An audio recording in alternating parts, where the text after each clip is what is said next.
People, we have several people running around the world today talking about white privilege. How many of you have heard white privilege stuff? Oh yeah. Conscious and unconscious bias came out of using Peggy McIntosh's list of white privileges. Now, before I do this, I want to do something else. Will every person in this room who considers himself or herself a member of the black race, please stand. The black race. Every person in this room who considers himself or herself a member of the black race, please stand. Stand up. You can raise your hand, I'll take that. You can raise your hand, that's all right. Now, remain standing or remain with your hand up. Will every person in this room who considers himself or herself a member of the white race, please stand. Will every person in this room who considers himself or herself a member of the brown race, please stand. And the brown race includes all those people from South and Central America and all those First Nations people that we call Indians because we don't know any better. Now will all those people who consider themselves a member of the yellow race, please stand. Now, if you look around, you'll see that most everybody is either standing or has their hand raised. That's because you all think you're members of different races. Now, will every person in this room who considers himself or herself a member of the human race, please sit down. Yeah, sit down. What's up, YouTube family? Welcome back to my space. This is Evans Raela. Guys, on today's video, we want to talk about Jane Elliott, A Question of Race. You know, Jane Elliott is one figure who's just an anti-racist, you know, and she endeavors to try and ensure that racism comes to an end. Jane Elliott's A Question of Race remains a powerful exploration of systemic racism and discrimination. Her Blue Eyes, Brown Eyes experiment, originally conducted in 1968 after Martin Luther King Jr.'s assassination, aimed to make white participants experience the emotional and psychological effects of discrimination firsthand. The documentary extends this exercise to adults, often with intense and controversial results. So guys, I wanted to hear this speech, you know, of Jane Elliott trying to lecture black and white audiences, trying just to ensure that people treat each other equally, trying to make white people feel like, yo, you've been putting black people in a constant emotional breakdown, and it's time you also feel how it feels. You know, so I wanted to watch this video. Once the video is done, we'll get back and do a critical analysis about the same. Let's watch this, guys. Folks, you talk about change and you talk about action, but some of you do not want to move. You're acting white. And white folks only move if black folks move in next door. Then all of a sudden, now some of these white folks are thinking, she's separating us instead of bringing us together. She shouldn't talk about black and white. Well, I'm going to show you how that works. Well, every person in this room who has a pencil and paper, take out the pencil and paper, and if you don't have one, borrow one from somebody else.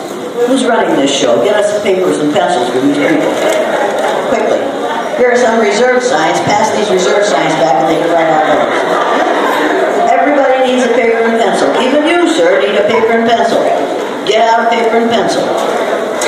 I'm not messing around here. I'm only going to be with you for about an hour and a half. You only have to suffer that long, so get busy. Because this is a test. And you're going to write down the answers to this test. So number your paper from 1 to 9 right now. Everybody, number your paper from 1 to 9. 1, 2, 3, 4, 5, 6, 7, 8, 9. Go down, not across.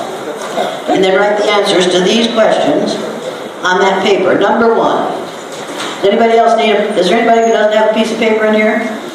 Give that woman a piece of paper, please. Well, she's a white woman. She comes without being prepared. That's the way they are. You know how they are. Don't you know how they are? Keep laughing. You do the same thing. Now, number 1, write the answer to this question. How many races are there on the face of the earth? Put down the number that tells us how many races there are on the face of the earth. Number 2, racism is A, genetic, or B, a learned response. Racism, you aren't writing these answers? I'll wait until you get a paper and pencil. And you're slowing this thing down, folks. If you don't learn as much as you should, it's because these folks don't want to answer the questions. This is an important thing for you to do. Get a paper and pencil. Give him a piece of that paper and pass it back to him. Somebody give him a pencil. Then we hope he has lead in his pencil. Take that however you want to. Now is everybody, there's a young woman there who needs a piece of paper and pencil. She said, I don't want to do what this honky bitch wants me to, but do it anyway. How many of you have ever heard those words before? How many of you have ever said those words before? How many of you are thinking those words right now? How many of you think I give a damn? Now some of you are thinking, oh, this is awful, I don't want to be here. Well, then, you know, there's the door. I'd rather you stay, but it's up to you.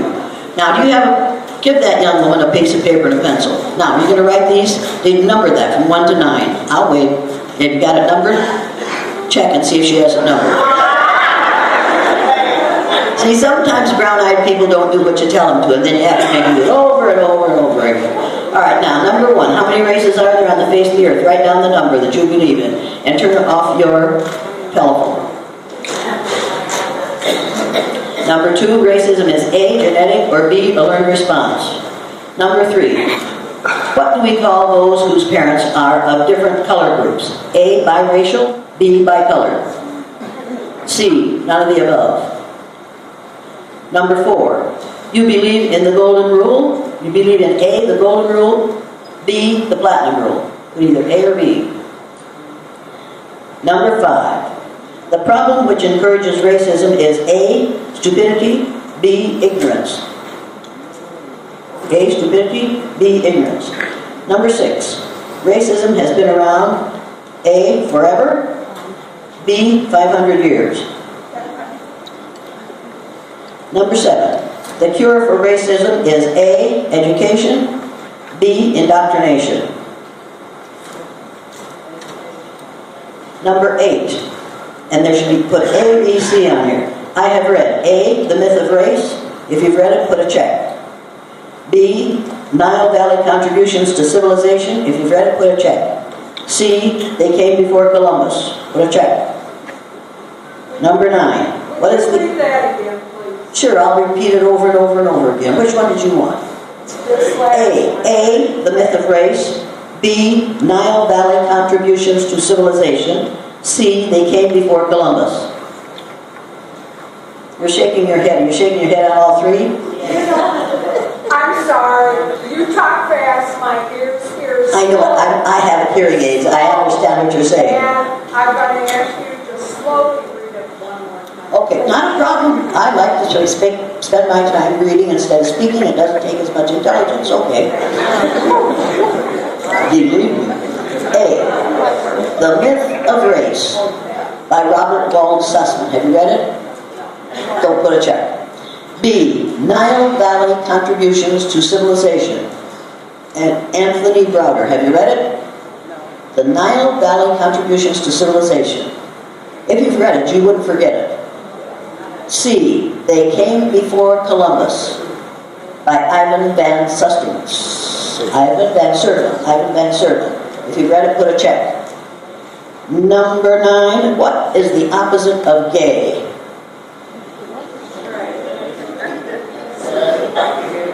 What is the opposite of gay? All right? Now we're going to check. What's your question? What? Number 6, 5, 6, 7, 6. Okay.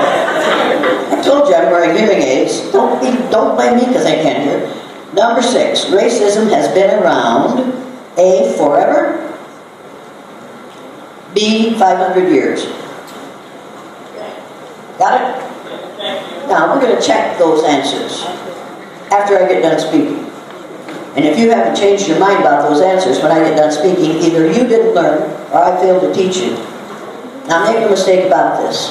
The listening skills are, good listeners have quiet hands, feet, and mouths. So if you're writing while I'm talking, you're going to be in big trouble. I'm going to attack you for it. Because I am a bitch, and I expect you to pay attention. You got it? Good listeners keep their eyes on the person who is speaking. Dr. James Doherty of Drake University said, where your eyes go is where your mind is going. So if you're a teacher in a classroom and your kids are looking all around the place, they aren't hearing what you're saying, so either shut up or teach them listening skills and expect them to practice them. Yeah, that's you damn right, that's right. I know what I'm talking about here.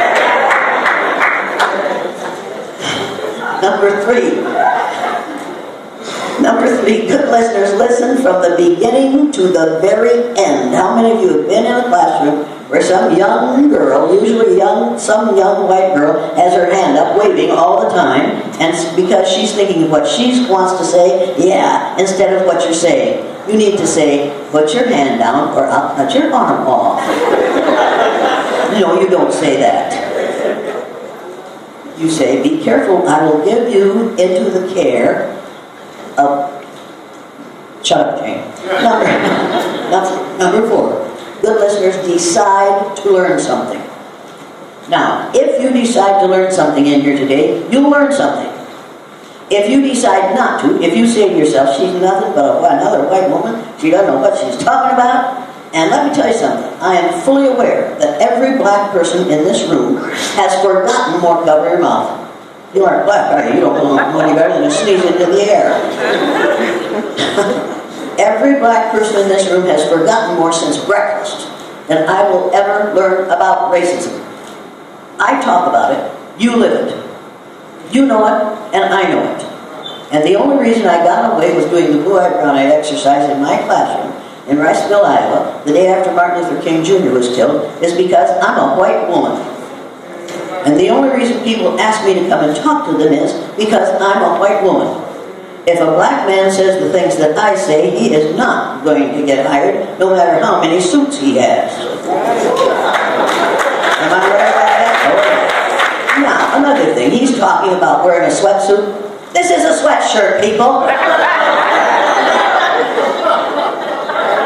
And it is totally unsuitable. And once again, I don't care. I have a 4 C's wardrobe. Clean, comfortable, convenient, and I can't remember the other one, so it's only a 3. I'm sorry, I only know 3 words begin with C and they all fit this sweatshirt, you got it? And what's important about this sweatshirt is what it says on it. Now, let's all read my sweatshirt. Ready? Prejudice is an emotional commitment to ignorance. And that's what it is, people. Prejudiced people aren't stupid. You can't fix stupid. And if you don't believe that, look at number 44 and a half.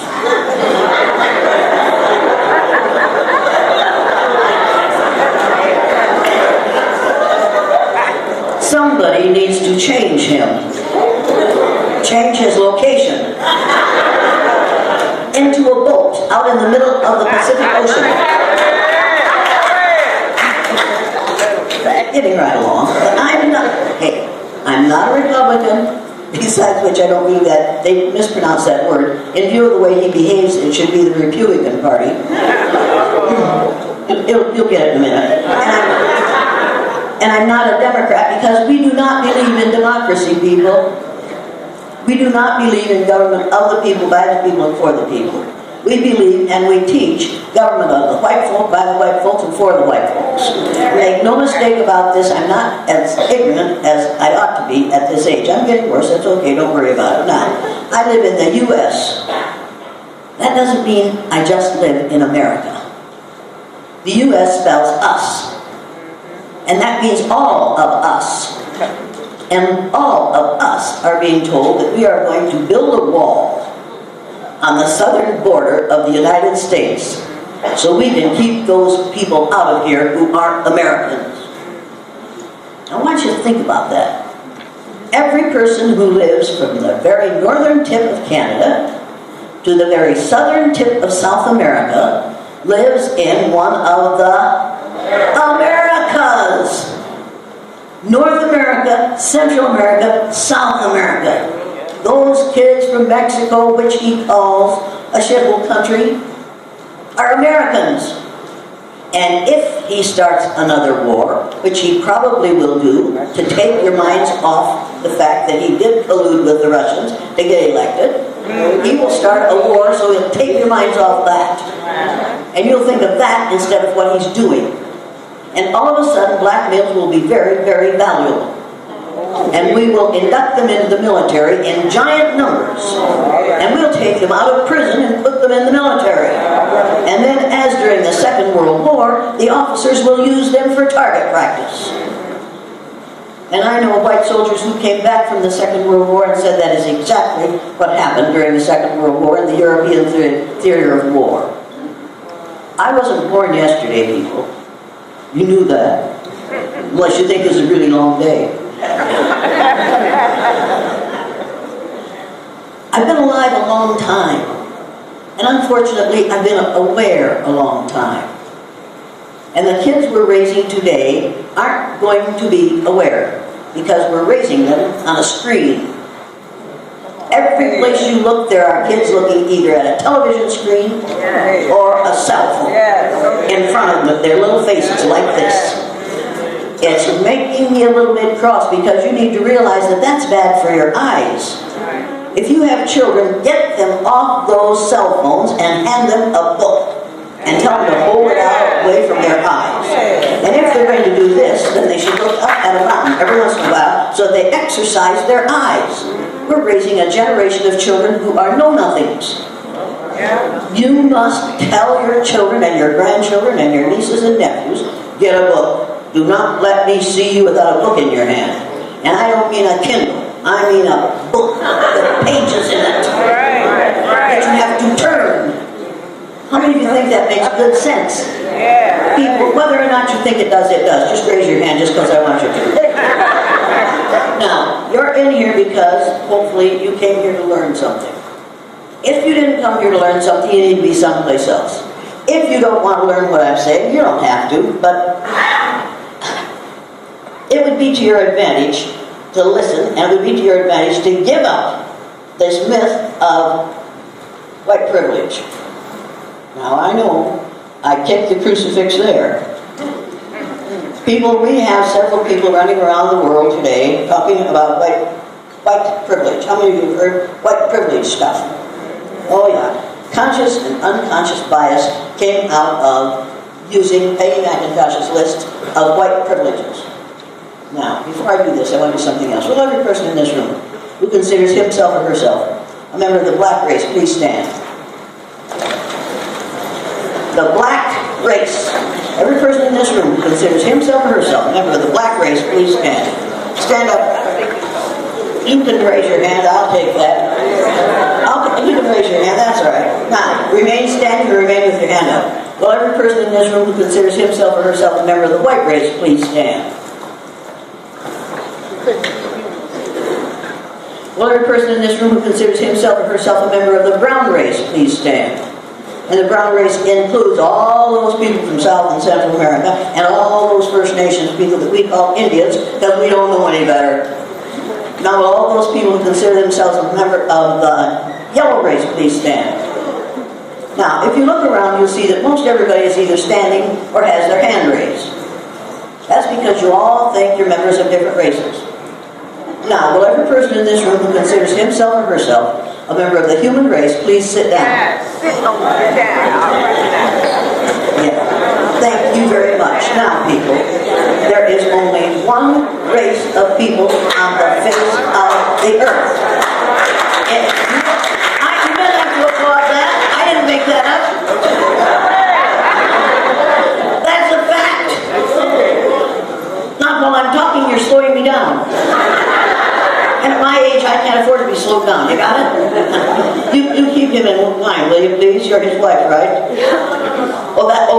He's okay. Don't keep him in line. Probably nobody can. Now, getting right along, people, you need to know that the first modern human beings that evolved on this earth were black women.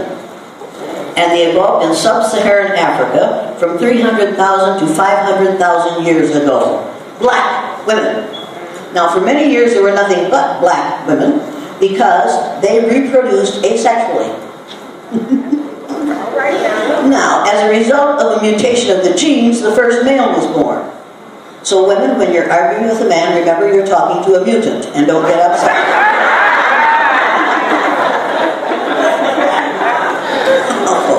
Now you're thinking she doesn't like men. Well, yes, I do. Oh, God, do I ever. And I appreciate men, and I'd like to see them stay alive. But they won't. Most of you women will spend the last 10 to 20 years of your lives without male companionship. I resent that. I resent that a lot. I used to laugh when I said that. I don't laugh anymore. My husband died 5 years ago. And my oldest son died 4 months ago. And what I am going through, practically every black woman in this room has gone through. With a child, a black male who's a lot younger than 61. And I resent it. And I'm angry. And I want it stopped. Because since we all have the same great-great-great-great-great-great-great-grandmother back there, about 300,000 to 500,000 years ago, every person in this room is a 30th, 50th to 50th cousin of mine. And every one of you is a 30th to 50th cousin of all those people in this room. We are all cousins because we all have the same ancestors. You got it? Amen. Then turn to the person either on your right or your left, in front of you or behind you. Stick out your hand, smile, and say, "Hello, cousin."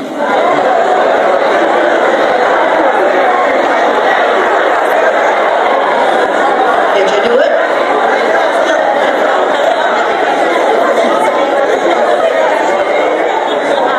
Now, people, you need to know that every one of you is my cousin, one of my cousins.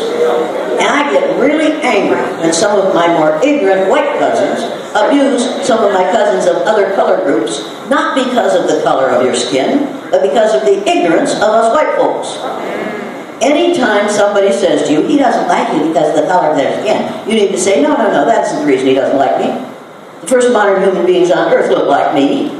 So it's not because of my skin color, it's because of his ignorance about skin color." Skin color is natural. And in fact, white folks, you need to know that what you really are is faded black.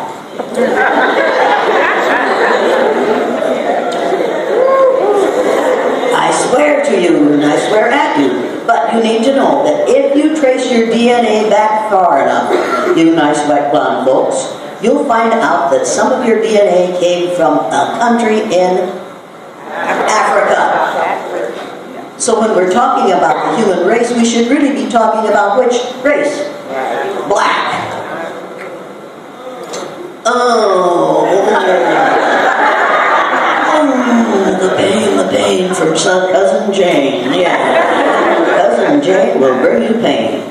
And I will bring you a statement that says, do not believe in the myth of white privilege.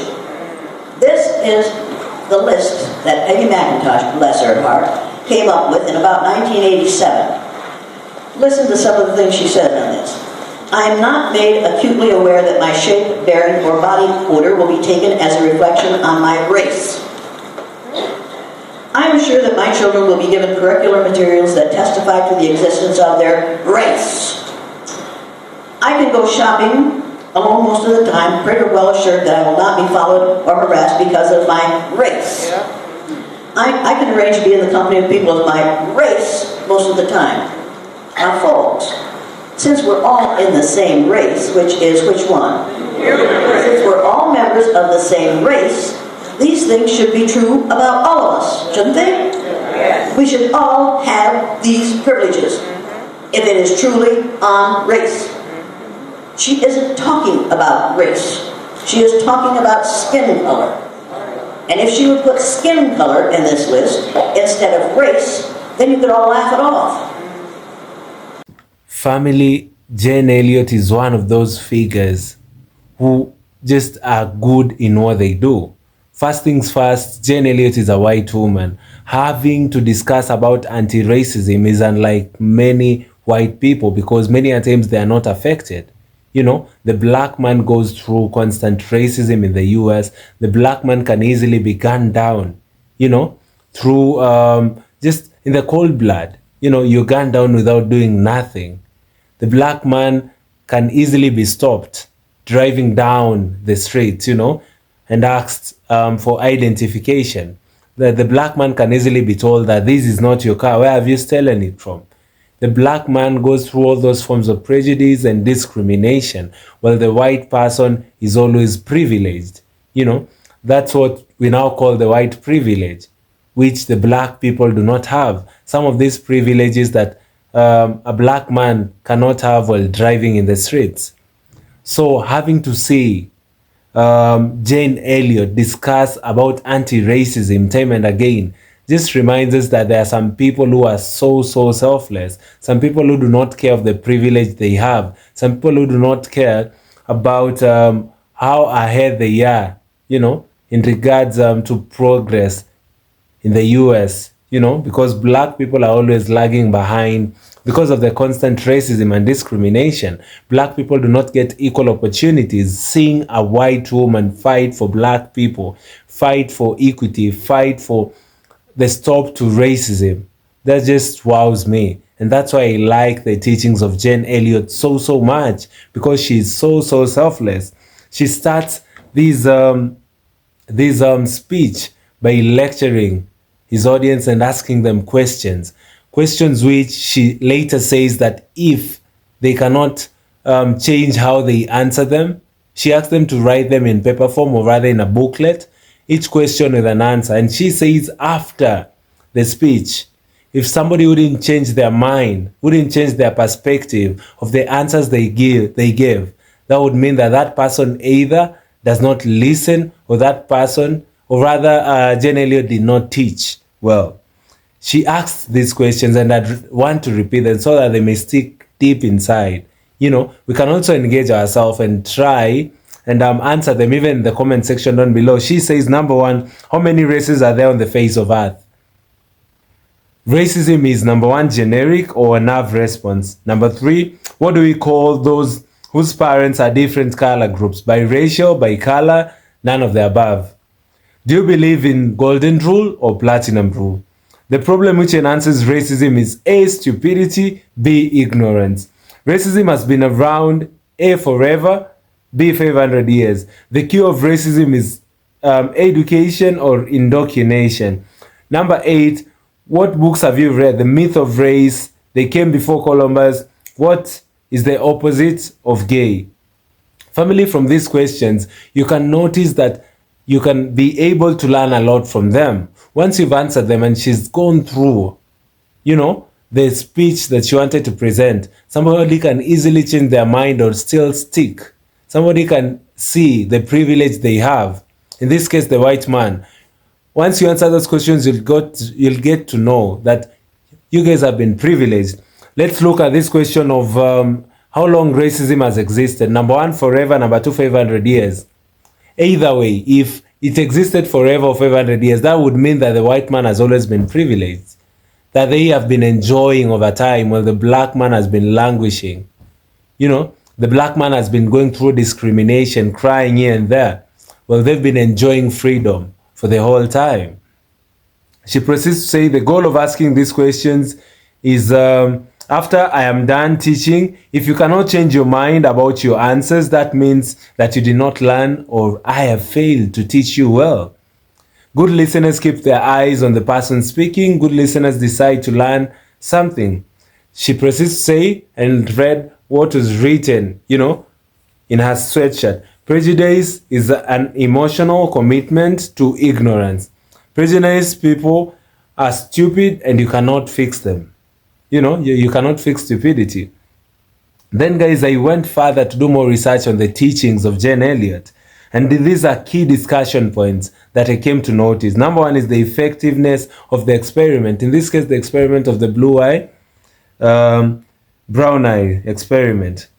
Does simulating oppression in a short period truly help people understand lifelong systemic racism?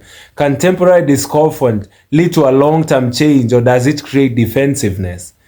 The effectiveness of this experiment, after people have been done for this experiment, does it make them defensive, or does it lead to a long-term change?